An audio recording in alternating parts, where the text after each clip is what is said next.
آیشه رو میذارم رو تخت.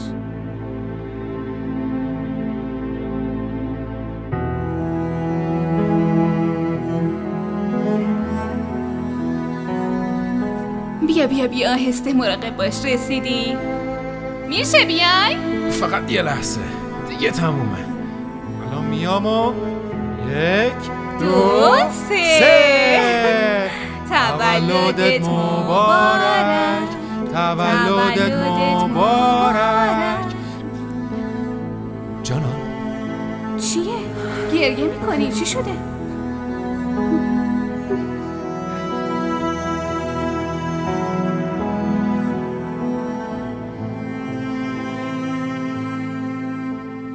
حالا که اینجام انگار حضور داداش و زن داداشم رو احساس میکنم.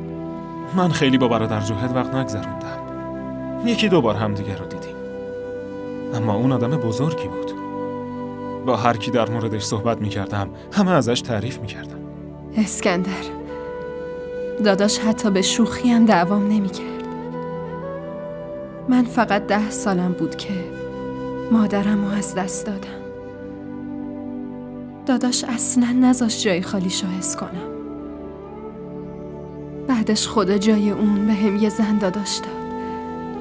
اونم اندازه یه مادر دوستم داشت. دعا میکنم همشون توی بهشت خوش باشن. اسکندر دعا کن بتونم دختر کوچولوشون رو درست بزرگ بکنم تا لطفی که در حقم کردن و جبران کنم. انشالله.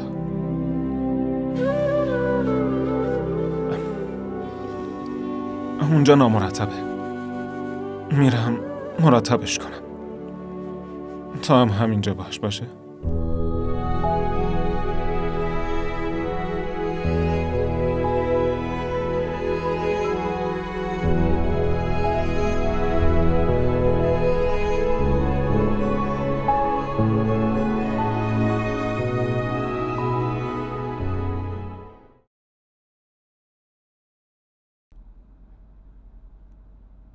بیا بالا عزیزم. آبجی حتما دلیل اومدن و اینجا موندن تو بهت گفته. بله خاله. یه سوالی دارم. بپرسید. حاضری برای رحیم تا کجا پیش بری؟